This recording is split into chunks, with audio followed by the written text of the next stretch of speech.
Hi everyone, welcome to Study Spring. और आज हम लोग क्लास 10th के ज्योग्राफी का चैप्टर नंबर 1 डिस्कस करने वाले हैं। इस चैप्टर में आज हम लोग संसाधन एवं उसके विकास के बारे में जो बेसिक बातें हैं उसको आज हम लोग डिस्कस करेंगे। ये काफी इंपॉर्टेंट चैप्टर है आपके लिए। इसमें हर एक बेसिक बातें जो संसाधन रिसोर्सेज के बारे में आपको जानने चाहिए वो बताए जाएंगे। बट बिफोर टू बिगिन, अगर आपको ऐसा लगता है कि चैनल आपके लिए डेडिकेटली वर्क करती है तो चैनल को सब्सक्राइब एंड शेयर जरूर कीजिए। चलते हैं अपने टॉपिक की तरफ। सबसे पहले हमारे पास एक बेसिक क्वेश्चंस आते हैं कि संसाधन किसको कहा जाता है। हम लोगों ने क्लास 6 में संसाधन के कुछ अलग परिभाषा को देखा था। इसके एक अलग डिफिनीशन हमारे सामने आए थे। क्लास 7th में कुछ अलग डिफिनीशन आए थे, क्लास 8th में कुछ अलग डिफिनीशन आए, 9th में अलग आए, और अभी हम लोग 10th क्लास के एनसीईआरटी को अगर पढ़ रहे हैं तो इसके जो हमारे पास डिफिनीशन है ये भी अलग है। और इसको जब हम डिस्कस करेंगे तो ये हमें कुछ अलग चीजें जरूर देगी। तो सबसे पहले अगर हम लोग डिस्कस करें कि संसाधन क्या है, तो हमारे पर्यावरण में उपलब्ध प्रत्येक वस्तु जो हमारी आवश्यकताओं को पूरा करने में प्रयुक्त की जाती है और जिसको बनाने के लिए प्रौद्योगिकी उपलब्ध है, जो आर्थिक रूप से संभव्य और सांस्कृतिक रूप से मान्य है, एक संसाधन है। आपने class 7th, class 8th, class 9th में संसाधन को बिल्कुल इसी तरीके से देखा था कि संसाधन वे है जो हमारी आवश्यकताओं की पूर्ति करते हैं। इसमें मानव भी अपने आप में एक संसाधन है, क्योंकि मानव जो है अगर वो मानव अगर कोयले को इस तरीके से नहीं खोजा रहता कि हम कोयले से जो है वो विद्युत का निर्माण कर सकते हैं, तो उस वक्त तक कोयला व्यर्थ होता संसाधन के रूप में होते हुए भी। तो मानव भी एक संसाधन है, लेकिन हम केवल इतना ही चीज को समझते थे कि जो हमारी आवश्यकताओं की पूर्ति कर सकता है वो सारे हमारे लिए संसाधन है। लेकिन अब यहाँ पे थोड़ा सा मॉडरेट इसको किया गया और इसमें लिखा गया कि जिसको बनाने के लिए प्रौद्योगिकी उपलब्ध है। अब अगर हम लोग देखें तो हमारे पास एल्युमिनियम है, हमारे पास अवरक है, लेकिन उसको सही यूज करने के लिए हमारे पास अगर प्रौद्योगिकी होगा और अगर वो आर्थिक रूप से और सांस्कृतिक रूप से मान्य होगा। अगर हम अभ्रक का यूज कर रहे हैं या फिर सोना का यूज कर रहे हैं और उस सोना को आर्थिक रूप से कोई मान्यता नहीं दिया गया, उसका कोई वैल्यू नहीं है, तो फिर सोना का कोई वैल्यू नहीं मार्केट में आएगा। और सांस्कृतिक रूप से भी उस सोने का अगर कोई वैल्यू नहीं है तो वो हमारे लिए संसाधन बन करके नहीं आ सकता है। ठीक उसी तरीके से हर एक संसाधन को प्रौद्योगिकी रूप अगर उपलब्ध किया जा सकता है, उसको प्रौद्योगिकी अगर उसको बनाने के लिए उपलब्ध है और वो आर्थिक और सांस्कृतिक रूप से मान्य किया गया हुआ है, तभी हम उसको संसाधन बोलेंगे। ये जो आपके डिफिनीशन है ये इंपॉर्टेंट है और इसको आप प्री प्लस मेंस के लिए ऐड कर लीजिएगा। मैं इसलिए बताते चलता हूँ कि जो चीज आपके लिए इंपॉर्टेंट होगा वो आपको जरूर दिए जाएंगे यहाँ से, और बेसिक्स की सारे बातें आपको मिलते रहती है। अब अगर हम लोग जरा सा देखें यहाँ पे कुछ इंपॉर्टेंट चीजों को, तो यहाँ पे हमें एक चीज दिखाई देगा कि मानव प्रौद्योगिकी द्वारा प्रकृति के साथ क्रिया करते हैं। इसमें कहीं कोई शक नहीं है, क्योंकि एक राम नाम का अगर कोई व्यक्ति है और उसको अगर लोहा पता है कि लोहा क्या होता है, तो वो व्यक्ति क्या करेगा, इसमें प्रौद्योगिकी को इंक्लूड करेगा और इसको क्या करेगा, टेक्नोलॉजी को यूज करके इस लोहा को कुछ इस तरीके का बनाएगा कि ये लोहा कहीं पे कुल्हाड़ी बनेगा, कहीं पे ये लोहा कैंची बनेगा, और कहीं पे ये लोहा जो है वो आपको बताए तो यहाँ पे अगर देखें आप तो इस लोहा का यूज जो है वो गाड़ी के लिए किया जाएगा। तो प्रौद्योगिकी का यूज करके आदमी संसाधन को अलग तरीके से उसको फॉर्म कर सकता है। कुछ ये बातें यहाँ आपको कहने को जो है वो बताने के लिए इस बात को मेंशन किया गया हुआ है। तो ये बेसिक्स की बातें हैं जो आपको यहाँ पे बताया गया है। आगे जरा सा चलते हैं हम लोग इसके ऊपर। और अगर मानव को देखे तो प्रौद्योगिकी के द्वारा प्रकृति के साथ क्रिया तो करता ही है, और इस क्रिया करने से क्या होता है, तो इसके साथ क्या होता है कि आर्थिक विकास की जो गति होती है वो इंक्रीज करते चली जाती है। तो ये इसके कारण अगर हम देखें तो किसी भी देश में पूरे अगर वर्ल्ड की बात करें तो उसमें मानव अपने आप में खुद एक संसाधन होता है। ठीक है, क्योंकि जब तक मानव इन सारे चीजों का यूज सही लाइन पे नहीं करता है तब तक वो अच्छे चीज नहीं आती है जिसका आर्थिक वैल्यू हो सके और सांस्कृतिक रूप से मान्य हो सके। क्योंकि अगर आप देखें तो अवरक का यूज कुछ इस तरीके से नहीं किया जाता है कि उसका सांस्कृतिक रूप से वो मान्य नहीं होगा। और अगर हम लोग देखें तो एक ड्रग्स है जिसका यूज आप दवा बनाने के लिए तो जरूर करते हैं, एक ड्रग्स का यूज आप दवा बनाने के लिए तो जरूर करते हैं, लेकिन इसी ड्रग्स को अगर किसी नशेड़ी के द्वारा लिया जाता है जो नशा करता है, तो उस रूप में इस ड्रग्स को सांस्कृतिक रूप से मान्यता प्राप्त नहीं है, उसको इलीगल माना गया है। और इस ड्रग्स का आर्थिक वैल्यू तो होगा, लेकिन इसी ड्रग्स को अगर आप मिसयूज कीजिएगा तो इसका सांस्कृतिक वैल्यू नहीं होगा। ये सारी बातें आपको बताने की कोशिश की गई है। जरा सा ऊपर आते हैं हम लोग। संसाधन मानवीय क्रियाओं का परिणाम है, कहीं कोई शक नहीं है, क्योंकि अगर संसाधन में मानवीय क्रियाओं को नहीं किया गया होता तो शायद आज हम लोग लोहा को लोहा के रूप में नहीं देते। लोहा संसाधन होते हुए भी जो है वो कहीं ना कहीं व्यर्थ रहता हमारे सामने में। अब अगर हम लोग देखें तो मानव स्वयं संसाधनों का एक महत्वपूर्ण हिस्सा है, जो आपको पहले बता दिया गया है। वे पर्यावरण में पाए जाने वाले पदार्थों को संसाधनों में परिवर्तित करते हैं तथा उन्हें प्रयोग करते हैं। अगर इस सारी चीजों को अगर फिर से डिस्कस करें तो बिल्कुल वेस्ट ऑफ टाइम होगा आपका, इसलिए ज्यादा चीजें डिस्कस नहीं करनी है, आपको वो चीजें बता दी गई जो इम्पोर्टेंट है। अगर हम लोग संसाधन का डिवाइडेशन करेंगे कि संसाधन को कितने पार्ट में हम लोग देख सकते हैं, तो पहला अगर उत्पत्ति के आधार पर आप लोग देखिएगा तो कुछ ऐसे संसाधन होते हैं जो जैव होते हैं और दूसरे अजैव होते हैं। सामप्यता के आधार पर नवीकरणीय संसाधन, यहाँ सामप्यता का मतलब होता है खत्म होना। तो कुछ ऐसे संसाधन होते हैं जो कभी खत्म नहीं हो सकते हैं, और अगर खत्म होते भी हैं कुछ समय के लिए तो दोबारा बन सकते हैं। लेकिन अनवीकरणीय संसाधन एक लिमिट रिसोर्सेज है, और इसको आप अगर बहुत ज्यादा मात्रा में यूज करते हैं तो ये खत्म हो जाएगा।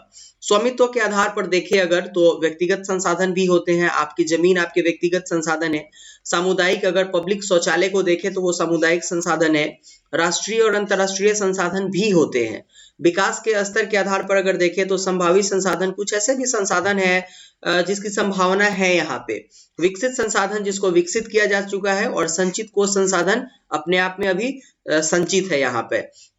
ये बातें हैं, और इसको कुछ इस तरीके से आपको संसाधन प्राकृतिक और मानवीय संसाधन के रूप में जिस तरीके से इसको फॉर्म किया गया है, इसको आप देख लीजिएगा, ये इंपॉर्टेंट है।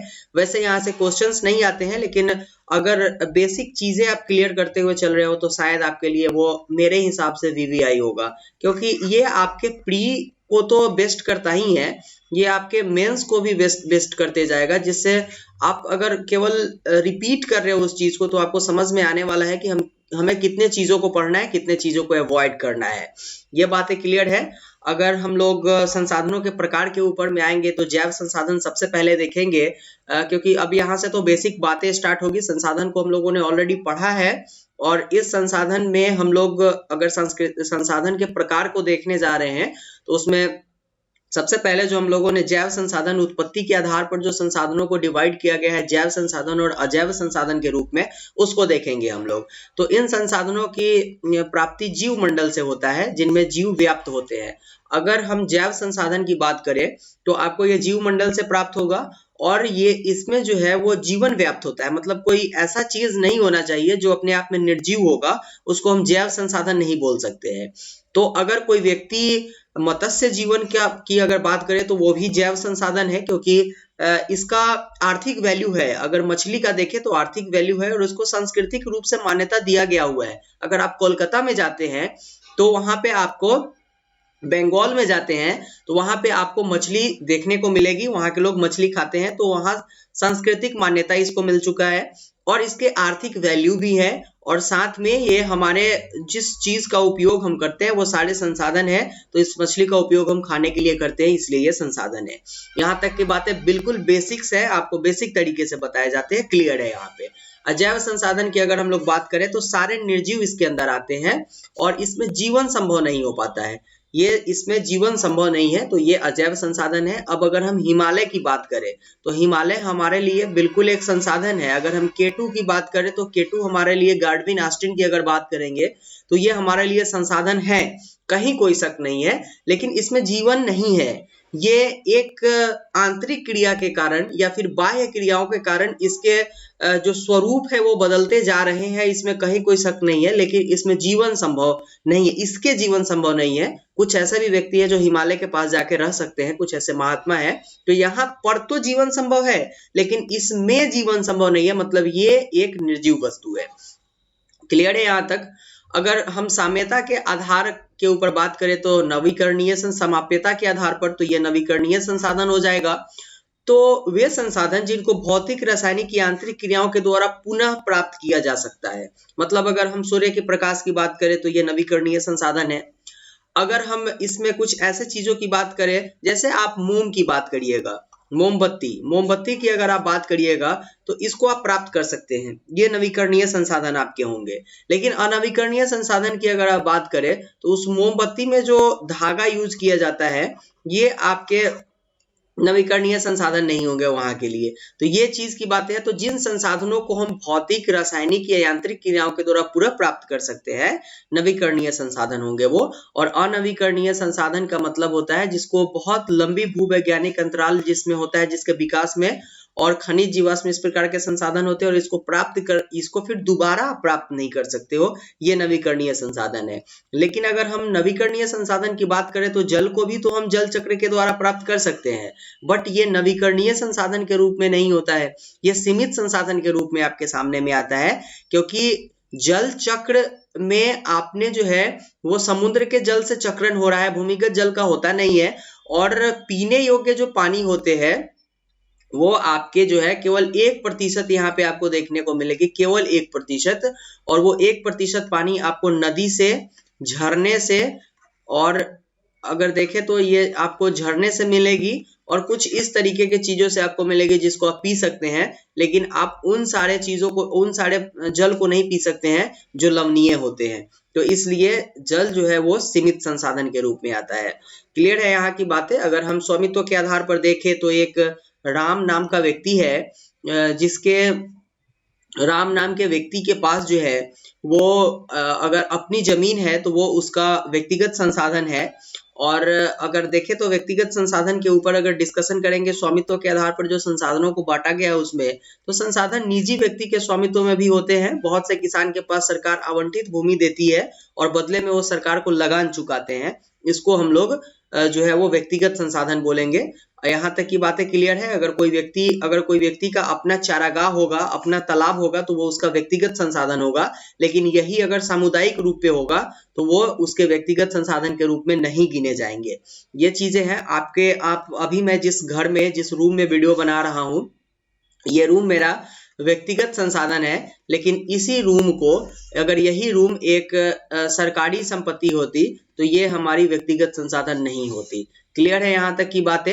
अब अगर हम लोग जरा सा देखेंगे यहाँ पर सामुदायिक संसाधन के रूप में, तो इस पे पूरे समुदाय का अधिकार होता है।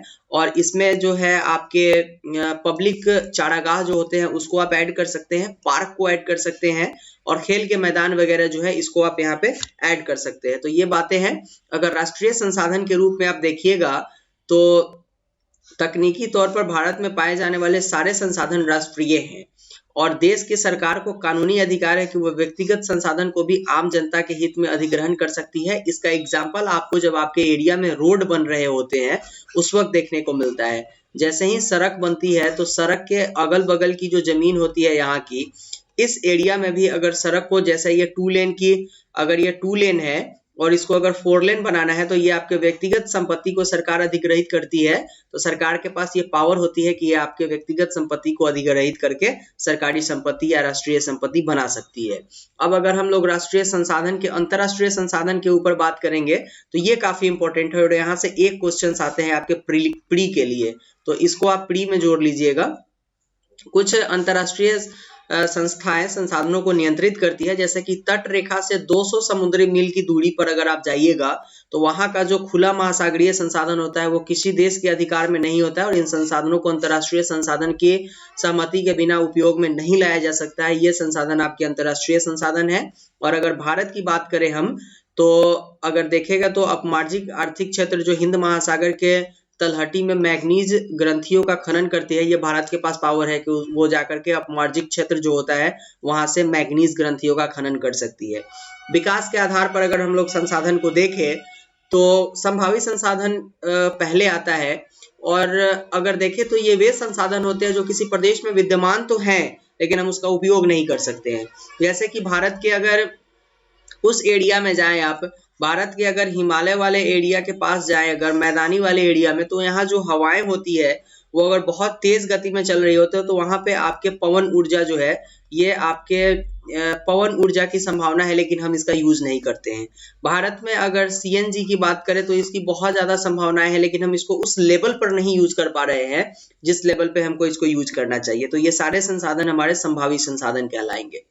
विकसित संसाधन की बात अगर करें तो इसके लिए सर्वेक्षण किया जा चुका है और तकनीक भी इसके लिए अवेलेबल होगा, वो विकसित संसाधन कहलाएंगे। जैसे आप एग्जाम्पल के लिए लोहा को ले सकते हैं। लोहा के लिए हमारे पास बिल्कुल तकनीक अवेलेबल है और हम इसको जो है वो विकसित संसाधन के रूप में यूज करते हैं, क्योंकि इसको हम जिस फॉर्म में लेना चाहे उस फॉर्म में ले सकते हैं। अगर भंडार की बात करें तो पर्यावरण में उपलब्ध हुए पदार्थ जो मानव आवश्यकताओं की पूर्ति कर सकते हैं परंतु उपयुक्त प्रौद्योगिकी के अभाव में पहुंच से बाहर है, भंडार में शामिल होते हैं। इसका एक बेस्ट एग्जांपल आपके पास हाइड्रोजन है और नाइट्रोजन गैस है।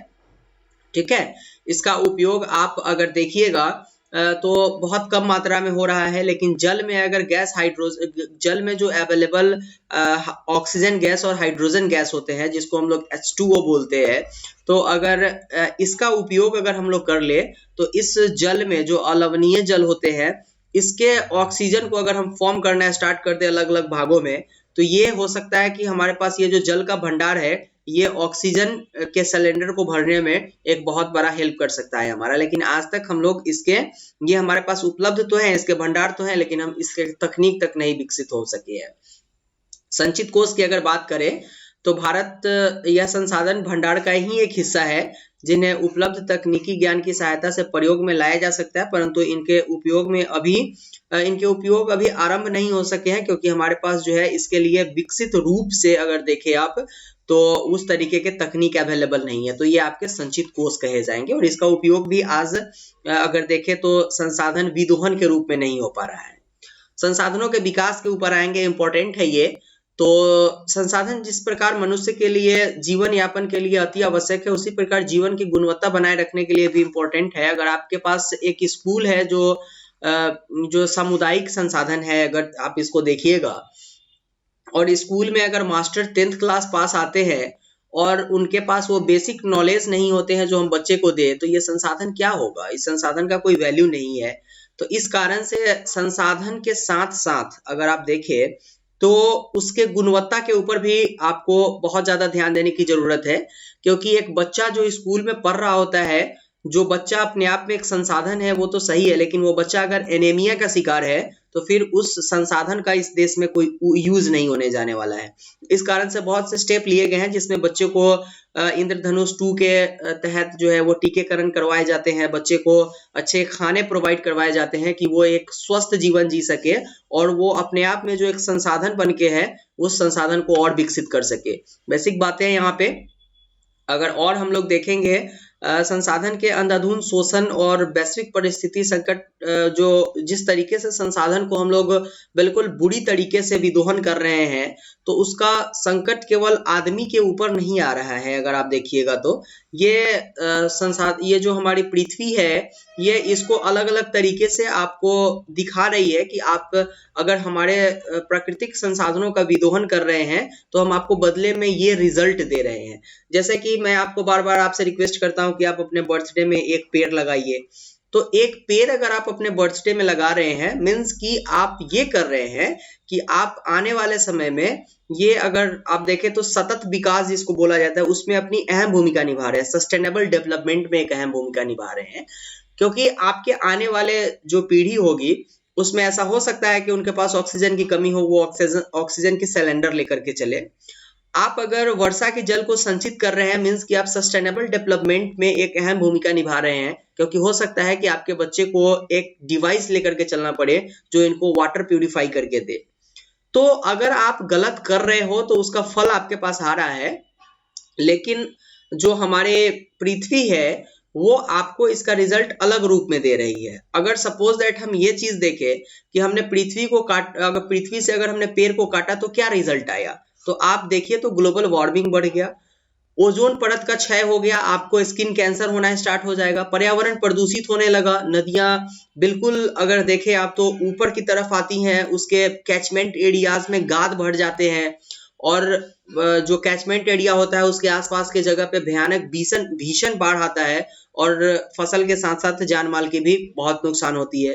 भूमि का निम्नीकरण हो जाता है, जो भूमि में अपरदन होता है, इस कारण से क्या होता है कि भूमि के जो पोषक तत्व होते हैं वो नदियों के साथ बह के दूसरे जगह चले जाते हैं। तो ये रिजल्ट आपको मिलेंगे अगर आप प्रकृति के साथ छेड़छाड़ करेंगे तो। बिल्कुल यहाँ तक की बातें क्लियर है। तो अगर हम लोग देखें तो मानव जीवन की गुणवत्ता और विश्व शांति बनाए रखने के लिए संसाधनों का समाज में जो है वो न्याय संगत बंटवारा आवश्यक हो चुका है, क्योंकि अगर आप न्याय संगत बंटवारा इसका नहीं करेंगे तो एक समय ऐसा आएगा कि आपके बच्चे को गैस सिलेंडर लेकर के चलना पड़ेगा, ऑक्सीजन का सिलेंडर लेकर के चलना पड़ेगा, जो उनको श्वास लेने में हेल्प करेगी। तो इसके ऊपर गवर्नमेंट एक स्टेप ली और इसको सतत पोषणीय विकास सस्टेनेबल डेवलपमेंट के रूप में हमारे सामने में देखने को लाया गया, मतलब विजिबल किया गया कि हम भाई प्रकृति को, पर्यावरण को बिना नुकसान पहुंचाए हुए और वर्तमान विकास की प्रक्रिया से भविष्य की पीढ़ियों को अगर सुरक्षित करेंगे तो वो क्या होगा, सस्टेनेबल डेवलपमेंट होगा। मतलब कि अगर हमें 20 लीटर पानी एक दिन में नहाने के लिए खत्म करना है तो इसको हम 10 लीटर में ला सकते हैं, और ये 10 लीटर हो सकता है हमारे बच्चे के लिए इंपॉर्टेंट होते चला जाएगा। तो इसी को सस्टेनेबल डेवलपमेंट बोला जाता है। अगर हम लोग रियो डी जेनेरो पृथ्वी सम्मेलन की बात करें तो ये 1992 में हुआ था, जून के महीने में, और 100 से अधिक जो राष्ट्राध्यक्ष ब्राजील के शहर रियो डी जेनेरो में प्रथम अंतर्राष्ट्रीय पृथ्वी सम्मेलन में एकत्रित हुए थे, और इसमें पृथ्वी पे बढ़ रहे ग्लोबल वार्मिंग, ओजोन परत की क्षरण, इन सारे के बारे में डिस्कस किया गया हुआ था। इसको आप प्री फैक्ट में जोड़ लीजिएगा, ये इंपॉर्टेंट है आपके लिए। बाकी अगर रियो डी जेनेरो सम्मेलन की हम लोग बात करें भूमंडलीय वन सिद्धांत की, तो इस पे क्या हुआ था कि इस पे भी सहमति बनी हुई थी, और 21वीं सदी में ये बोला गया था कि सस्टेनेबल डेवलपमेंट के लिए एक एजेंडा जो लाया जाएगा उसमें 21 बातों को स्वीकृति दी गई हुई थी, और इसी को हम लोग एजेंडा 21 के नाम से जानते हैं। ये आपका प्री प्लस मेंस में अगर आप इसको लिखते हैं तो अच्छे मार्क्स आएंगे आपके। एजेंडा 21 की अगर बात करें हम लोग तो जो 1992 में ब्राजील के शहर रियो डी जेनेरो में इसका सम्मेलन जो बुलाया गया हुआ था, इसमें ये कहा गया कि भूमंडलीय सतत संपोषणीय विकास को हासिल करने के लिए जो भी स्टेप लिए जाएंगे उसमें 21 बातों को हम ध्यान में रखेंगे, और उन सारे 21 बातों को जो है वो मेंशन किया गया हुआ था इसमें, यही एजेंडा 21 के नाम से जाना जाता है। अगर संसाधन नियोजन की हम लोग बात करें काफी इंपॉर्टेंट होगा हम लोगों के ऊपर, क्योंकि संसाधन नियोजन का मतलब ही होता है उसका सही तरीके से बंटवारा करना या उसको सुरक्षित रखने की बात। तो मैनेजमेंट के ऊपर अगर आप आइएगा संसाधन के, तो अगर इसका मैनेजमेंट गलत तरीके से होगा तो होगा क्या, एक या तो वो खत्म हो जाएगा या फिर उसके जो इम्पैक्ट आएंगे वो आपके ऊपर गलत आएंगे। मान लिया कि आपको एक दिन में 200 ग्राम चावल खाना है, अगर आप 200 ग्राम चावल के बदले में 1 केजी चावल खाते हैं जो आपके शरीर को अलाउ नहीं करता है, तो आपका शरीर बिल्कुल बीमारी से ग्रसित हो जाएगा। हो सकता है इट मे बी पॉसिबल कि आपके शरीर में ये खाना नहीं पचे तो आपको फूड पॉइजनिंग हो जाए। तो इस कारण से संसाधन के नियोजन भी उसी तरीके से इंपॉर्टेंट है जैसे कि आपके लिए खाने का नियोजन करना है। अगर आप एनीमिया के शिकार हैं और आपको हम जो है वो खाना देंगे जो आपके फैट को बढ़ाएगा, तो हो सकता है आप कुछ समय के बाद मर जाए, क्योंकि आपको जरूरी है हीमोग्लोबिन बढ़ाने का और आपने जो है अपने शरीर में फैट बढ़ाना स्टार्ट कर दिया है। ठीक उसी तरीके से अगर संसाधन का नियोजन हम सही तरीके से नहीं करेंगे तो ये हमें कहीं ना कहीं से इफेक्ट पहुंचाते चला जाएगा। यही बात यहाँ पे आपको समझाने की कही गई हुई है, समझाने के लिए जो इम्पोर्टेंट है आपके लिए। बाकी अगर हम लोग और कुछ इम्पोर्टेंट डेटाज को देखेंगे यहाँ पर, तो ये है कि किसी क्षेत्र के विकास के लिए संसाधन की उपलब्धता एक आवश्यक शर्त है, क्योंकि मान लिया कि बिहार एक राज्य है और बिहार राज्य में अगर इसका टोपोग्राफी कुछ इस तरीके से नहीं है कि हम यहाँ पे जो है वो उद्योग को लगा सके, तो अगर इस उद्योग को हम नहीं लगा सकते हैं, क्यों? क्योंकि हमारे पास संसाधन अवेलेबल नहीं है। यहाँ पे अगर हम देखें तो नदियों का जो है वो विकास सही तरीके से अगर नहीं हो पाया है तो ये कहीं ना कहीं से हमारे उद्योग को इफेक्ट पहुंचाएगा। हमारे पास कच्चे माल अगर नहीं होंगे तो ये कहीं ना कहीं से हमारे उद्योग पर इफेक्ट पहुंचाएगा। तो इसीलिए किसी भी देश के विकास, किसी भी क्षेत्र के विकास के लिए संसाधन की उपलब्धता आवश्यक है। अगर संसाधन उपलब्ध नहीं होगा तो हम उस क्षेत्र का विकास नहीं कर सकते हैं। ये चीजें इंपॉर्टेंट थी। अगर हम देखें हमारे संसाधन की, तो जिस वक्त भारत ब्रिटेन का एक उपनिवेश हुआ करता था, उस वक्त कहीं ना कहीं से हमारे संसाधन को देख करके ही उन्होंने हमारे ऊपर आक्रमण किया था, क्योंकि और हमको उपनिवेश बनाया था ताकि हम इसको शोषित कर सके, और ये रिजल्ट हमारे सामने में बन करके आया हुआ था। अगर हम लोग देखें तो महात्मा गांधी ने एक बहुत अच्छी बात लिखी है कि संसाधन आपके पास बहुत है जो आपकी आवश्यकताओं की पूर्ति कर सकता है, लेकिन अगर आप उस संसाधन को अपने झोली भरने के लिए यूज करेंगे तो शायद वो आपके लिए जो है वो इम्पोर्टेंट नहीं होगा। इसको आप एसे प्लस मेंस के लिए आप इसको इंक्लूड कर लीजिएगा। इस टॉपिक को, इस पॉइंट को अगर आप इंक्लूड करते हैं तो ये आपको अच्छे मार्क्स लेने में हेल्प करेंगे। बाकी अगर हम लोग क्लब ऑफ रोम की बात करें 1968 में जो हुआ था, इसमें एक्चुअली में हुआ क्या था कि अंतर्राष्ट्रीय स्तर पर व्यवस्थित तरीके से संसाधन संरक्षण की वकालत 1968 में क्लब ऑफ रोम ने की थी, और तत्पश्चात 1974 में सुमेशर ने अपनी पुस्तक स्माइल इज ब्यूटीफुल, तो स्माइल इज ब्यूटीफुल, ये सारे जो आपके टॉपिक है ये आपके प्री के लिए इंपॉर्टेंट है। ये आप प्री फैक्ट्स में लिख लीजिएगा। तो स्माइल इज ब्यूटीफुल किसकी पुस्तक है? सुमेशर की। और अगर हम लोग देखें तो 1987 में ब्रुंडसलैंड आयोग रिपोर्ट द्वारा वैश्विक स्तर पर संसाधन संरक्षण में मूलाधार योगदान किया गया था। इस रिपोर्ट में सतत संपोषणीय विकास, सस्टेनेबल डेवलपमेंट की संकल्पना प्रस्तुत की और संसाधन संरक्षण की वकालत की। तो हमारा साझा भविष्य और कॉमन फ्यूचर शीर्षक पुस्तक लिखा गया हुआ था। किसने लिखा ये आपको पता चल गया पिछले स्लाइड से। और रियो डी जेनेरो ब्राजील 1992 में पृथ्वी सम्मेलन आयोजित किया गया हुआ था। ये आपके प्री फैक्ट्स हैं, इन दोनों को ऐड कर लीजिएगा। अगर भू संसाधन की हम लोग बात करें तो बहुत इंपॉर्टेंट है, क्योंकि भूमि के बिना हम अपने जीवन को, वन्य जीव को, इन सारे चीज को कभी भी एनालाइज नहीं कर सकते हैं, क्योंकि हम इसी पे जो है वो आश्रित होते हैं। तो भूमि एक महत्वपूर्ण प्राकृतिक संसाधन है, और प्राकृतिक अगर देखें तो प्राकृतिक वनस्पति, वन्य जीव, मानव जीवन, आर्थिक क्रिया, सारे चीज इसी के ऊपर संपन्न होती है। ये बातें हो गई। 43% भू क्षेत्र मैदान है जो कि कृषि और उद्योग विकास के लिए सुविधाजनक है। बाकी के 100% भूमि की अगर बात करें तो उसमें से केवल 43% भूमि है, और बाकी सारे भूमि पे या तो जल जो उपयोग हेतु जो भूमि है, अगर 3/4 को छोड़ करके अगर देखें तो 1% भूमि जो आपका 3/4 भाग जल से भरा हुआ है, उसका 1 भाग अगर भूमि है तो उस 1 भाग का केवल 43% भाग ही, अगर वो 1 भाग 100 है तो इसमें से केवल 43% भूमि ही, अगर देखिएगा 43 भूमि ही ऐसा है जिस पर आप कृषि या फिर उद्योग लगा सकते हैं। ये बातें यहाँ पर आपको समझाने की कोशिश की गई है। बाकी कुछ इस तरीके के डेटाज आपको दिए गए हुए हैं जो कि इम्पोर्टेंट है आपके लिए। बाकी अगर भू उपयोग की हम लोग बात करें तो इसका उपयोग हम लोग अलग अलग तरीकों में करते हैं। वन के रूप में तो भूमि का उपयोग होता ही है, जैसे पश्चिमी घाट की आप बात करेंगे। कृषि के लिए बिल्कुल उपयोग होता है। पड़ती भूमि भी होती है जिसपे चारागाह वगैरह अवेलेबल होते हैं आपके। पड़ती भूमि एक अलग तरीके की भूमि होती है जिस पर किसी भी तरीके का कोई काम नहीं हो सकता है, तो वो भी बात है। ये जो बेसिक चीजें हैं। भारत में अगर भू उपयोग स्वरूप की हम लोग बात करेंगे तो भू उपयोग को निर्धारित करने वाले तत्वों में भौतिक कारक जैसे कि भू आकृति, जलवायु और मृदा के प्रकार तथा मानवीय कारक, जनसंख्या घनत्व, प्रौद्योगिकी क्षमता, संस्कृति और परंपराएं शामिल है। अगर आप भूमि की बात कर रहे हैं, भूमि के उपयोग की, तो उसमें भू आकृति सबसे इंपॉर्टेंट फैक्टर रखता है, क्योंकि एक ऐसा जगह जहाँ पे आप जाते हो और वहां पे आपको भूमि का आकार बिल्कुल ऊबड़ खाबड़ मिलता है, आप यहाँ पे कृषि नहीं कर सकते हो। जलवायु भी इम्पोर्टेंट फैक्टर है। यहाँ पे आपको पृथ्वी तो मतलब कि ये भूमि तो अवेलेबल है, लेकिन यहाँ का टेम्परेचर जो है वो -10 डिग्री है, आप इस भूमि का उपयोग नहीं कर सकते हो। मानवीय कारक इम्पोर्टेंट है। आपके पास ये भूमि तो था, लेकिन आप इस भूमि को का उपयोग कुछ इस तरीके से कर दिए कि ये अब कचरा बन चुका है, तो इसका भी इम्पोर्टेंट है। जनसंख्या घनत्व अगर बढ़ता जाएगा तो ये भूमि धीरे धीरे खत्म होती जाएगी, इस पे घर बनते चले जाएंगे, तो ये भूमि का उपयोग भी, ये भी फैक्टर होता है। इस तरीके से ये सारे फैक्टर्स इंपॉर्टेंट है जो भूमि के उपयोग के प्रारूप को तैयार करती है। और अगर नेक्स्ट हम लोग आएंगे यहाँ पर, तो भूमि की निम्नीकरण आज एक बहुत बड़ी समस्या हमारे सामने बन करके आई हुई है।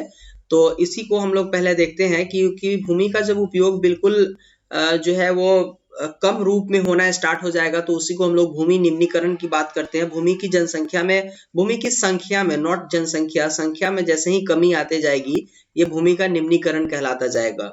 तो आज जो कंडीशन है उसमें हम भोजन, मकान और कपड़े की अपनी मूल आवश्यकताओं का 95% भाग भूमि से प्राप्त करते हैं, लेकिन फिर भी हम इसका उपयोग उस तरीके से नहीं कर रहे जिस तरीके से हमको करना चाहिए।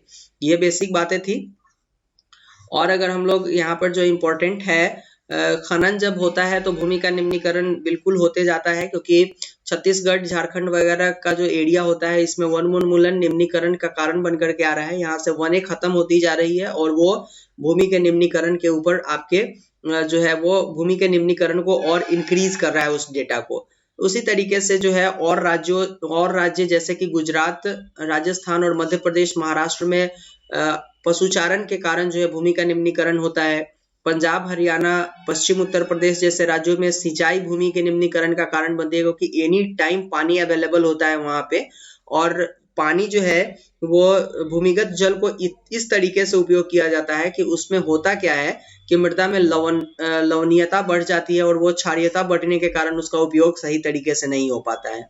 तो इस कारण से हर एक राज्य का अपना एक अलग अलग तरीके का प्रॉब्लम है जो कहीं न कहीं से भूमि के निम्नीकरण को बढ़ावा दे रहा है। कुछ इसी चीजें को डिस्कस की गई है। अगर और देखें हम लोग तो वनारोपण और चारागाहों का उचित प्रबंधन इसमें कुछ हद तक मदद कर सकता है भूमि के निम्नीकरण को, क्योंकि अगर भूमि के निम्नीकरण की बात करें हम लोग तो किसी जगह पे अगर चारागाह बनाते हैं हम लोग, तो वहां पे होगा क्या कि कुछ समय तक चारागाह रहने के बाद वहां की जो अम्लीयता है वो कम हो जाएगी, और वन लगाने से भी अम्लीयता और वहां के जो भूमि का क्वालिटी जो मृदा का क्वालिटी होगा वो बढ़िया बनते जाएगा। तो इस कारण से ये दो फैक्टर्स हैं जिसको हम लोग लगा सकते हैं यहाँ पर, जो भूमि के निम्नीकरण को जो है वो रोक सकती है। अगर मृदा संसाधन के रूप में हम लोग बात करें कि ये कैसे हमारे लिए संसाधन है, तो मिट्टी अथवा मृदा सबसे महत्वपूर्ण नवीकरणीय योग्य प्राकृतिक संसाधन है, और यह पौधे के विकास का माध्यम है जो पृथ्वी के विभिन्न प्रकार के जीवों का पोषण करती है। अगर आप खुद की पोषण की बात करें तो आप जो भी चीज प्राप्त करते हैं वो कहीं न कहीं से मृदा से ही प्राप्त होती है आपके लिए, अगर वो जैव संसाधन के रूप में है तो। बाकी ये चीजें आपको अजैव संसाधन में अगर आप आ जाइएगा तो लकड़ी भी आपको मृदा से ही प्राप्त होती है, क्योंकि वो पेड़ से प्राप्त होती है। तो मृदा अपने आप में संसाधन है, और मृदा बनने के लिए जो इम्पोर्टेंट फैक्टर्स है उसमें उच्चावच जो होता है, सैल और संस्तर सैल, जलवायु, वनस्पति और अन्य जो पदार्थ होते हैं उसकी भी अहम भूमिका होती है। और 1 सेंटीमीटर की गहराई तक मृदा बनने में लाखों वर्ष का समय लग जाता है, इसलिए मिट्टी का उपयोग आप बहुत सोच समझ के करें। और अगर आप इसके ऊपर घर भी बना रहे हैं तो बिल्कुल सोच समझ के बनाएं कि आखिर कितने समय के बाद इस मृदा का निर्माण हुआ होगा।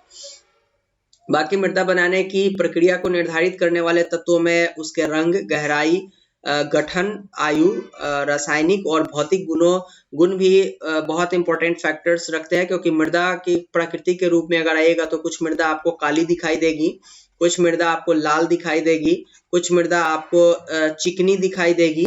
तो इस कारण से ये मृदा के प्रकार को डिफाइन करने में ये अहम भूमिका निभाती है, जो कि है रंग, गहराई, आयु, रासायनिक और भौतिक सारी क्रियाएं। मृदा के वर्गीकरण के रूप में अगर आइएगा तो सबसे पहले हम लोग जलोढ़ मृदा को अगर देखते हैं तो ये संपूर्ण उत्तरी मैदान में, मतलब कि ये अगर एरिया आपका है और ये एरिया को अगर देखिएगा तो ये उत्तरी मैदान हो गया, ये बृहत हिमालय, ये निम्न हिमालय और ये शिवालिक है, और शिवालिक के बाद जो आता है ये एरिया, इसको हम लोग उत्तरी मैदान के रूप में जानते हैं। और इस उत्तरी मैदान में जलोढ़ मृदाएं आपको ज्यादा देखने को मिलेंगी, और ये जो है वो महत्वपूर्ण 3 नदी सिंधु, गंगा और ब्रह्मपुत्र नदियों के लॉय द्वारा निक्षेप से बनाए जाते हैं। तो ये वाला जो एरिया आपको दिखाई दे रहा है, यहाँ जो एरिया आपको दिखाई दे रहे हैं ये बिल्कुल उत्तरी मैदान है, और इसी मैदान में आपको जलोढ़ मृदा दिखाई देगी। क्लियर है यहाँ की बातें? और अगर हम लोग देखें तो पूर्वी तटीय मैदान विशेषकर महानदी, गोदावरी, कृष्णा और कावेरी नदियों के डेल्टा भी जलोढ़ से बने हुए होते हैं और जलोढ़ मृदा कुछ इस तरीके के आपके दिखाई देंगी अगर जलोढ़ मृदा को आप देखते हैं तो।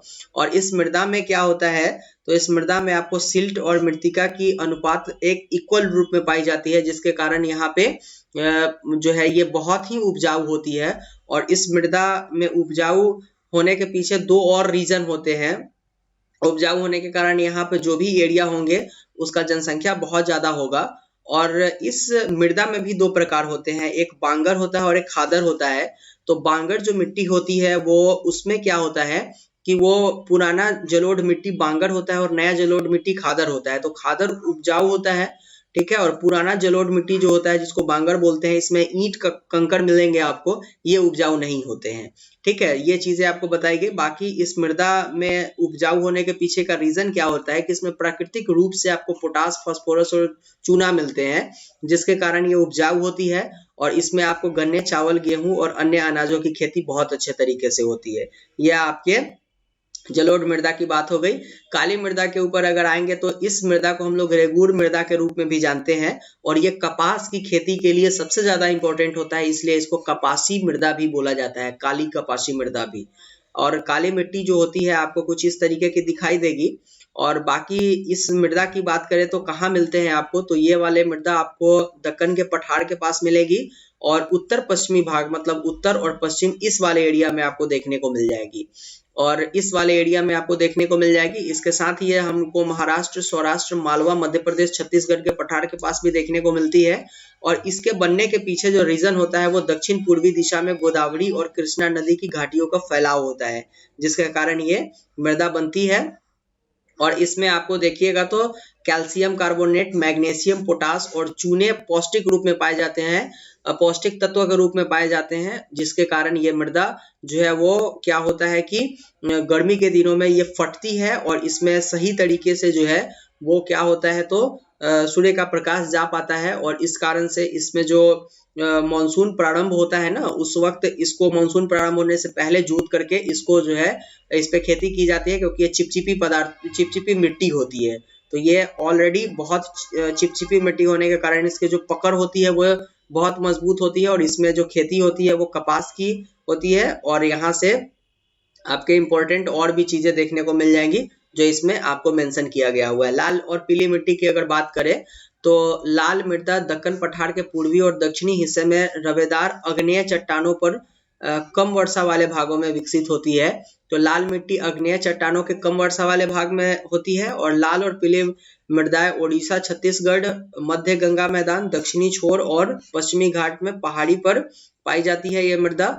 इन मृदाओं का लाल रंग रवेदार आग्नेय और रूपांतरित चट्टानों में लाल रवेदार जो आग्नेय चट्टान होते हैं और रूपांतरित चट्टानों में लौह धातु के प्रसार के कारण होता है। इसका पीला रंग इसमें जलायोजन के कारण होता है। मतलब कि अगर आग्नेय चट्टान और रूपांतरित चट्टान जो होंगे आपके, उसमें लोहा धातु जब अवेलेबल होगा तो इस कारण से इसका रंग लाल हो जाएगा, लेकिन जैसे ही इसमें जल का प्रयोजन हो जाता है ये पीला मिट्टी हो जाता है। क्लियर है यहाँ तक की बातें। अगर लेटराइट मिट्टी की बात करें तो लेटराइट ग्रीक शब्द से बना, लेटर से बना हुआ है, जिसका अर्थ होता है ईंट।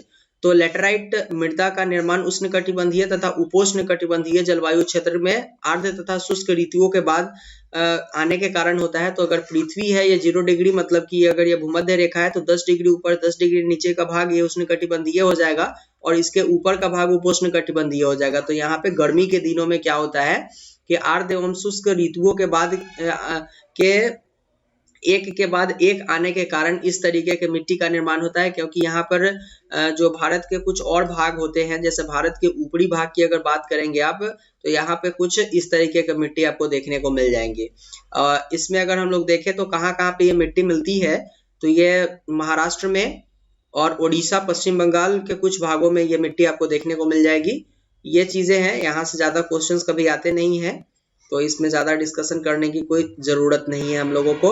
अगर हम लोग और देखें तो इसमें जो इम्पोर्टेंट बातें हैं वो कुछ इस तरीके के हैं कि शुष्क ऋतु और उच्च तापमान के कारण जलवाष्प दर अधिक और मृदाओं में ह्यूमस और नमी की मात्रा कम हो जाती है। तो मृदा की सतह के नीचे कैल्शियम की मात्रा बढ़ जाती है, जिसके कारण कंकड़ बन जाते हैं।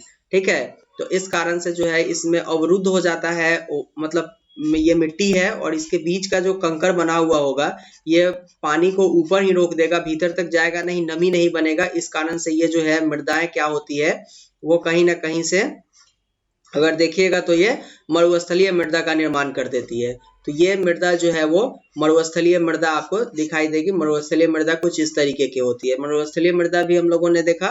मृदा अपरदन और संरक्षण की अगर हम लोग बात करेंगे तो मृदा का कटाव और उसके बहाव की प्रक्रिया को मृदा का अपरदन बोला जाता है। जैसे कि एक नदी है और इस नदी के किनारे पर कुछ मृदा है, अगर ये नदी कुछ इस तरीके से बहती है तो ये अपने साथ मिट्टी को लेकर के भी जाएगी। इसी क्रिया को हम लोग मृदा का अपरदन बोलेंगे और कुछ जगहों पर जाकर के इस मिट्टी को जमा करती है गाद को, ये निक्षेपण कहा जाएगा। क्लियर है यहाँ तक की बातें? तो ये काफी इंपॉर्टेंट है मृदा का अपरदन और संरक्षण। लेकिन जब इसमें मानवीय क्रियाएं इंक्लूड हो जाती है तो ये काफी ये संतुलन को बिल्कुल भंग कर देती है और इसके कारण तब क्या होता है कि एक बहुत बड़ी, अगर देखिएगा आप तो आपदा आपके सामने में नजर आएगी। तो मानव द्वारा मैदान अथवा ढालू क्षेत्र में मृदा को उड़ा ले जाने के कारण अगर देखिएगा तो पवन एक ऐसी क्रिया होती है जिसमें कहीं ना कहीं से अगर आप देखिएगा तो पवन किसी न किसी चीज को जरूर अपने साथ उड़ा करके ले जाती है। तो पवन हो सकता है कि कुछ गंदे चीजों को भी अपने साथ उड़ा के ले जाती है, लेकिन पवन जब मैदान अथवा बालू क्षेत्र में मृदा को उड़ा करके ले जाती है तो इस प्रक्रिया को पवन के द्वारा किया गया वह अपरदन बोलते हैं हम लोग। और ये अपरदन जो होता है ये एक अलग तरीके के स्थलाकृति का भी निर्माण कर देता है।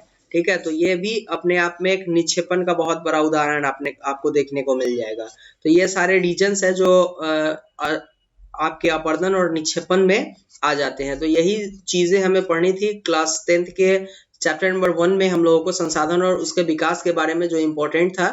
तो आज के वीडियो के लिए इतना ही। मिलते हैं फिर से हम लोग नेक्स्ट वीडियो में क्लास 10th के ज्योग्राफी के चैप्टर नंबर 2 के साथ। लेकिन अगर आपको ऐसा लगता है कि चैनल आपके लिए डेडिकेटली वर्क करती है तो चैनल को सब्सक्राइब और शेयर जरूर कीजिए, क्योंकि आज इस चैनल को आपके सपोर्ट की जरूरत है। मिलते हैं नेक्स्ट वीडियो में। Thank you and good.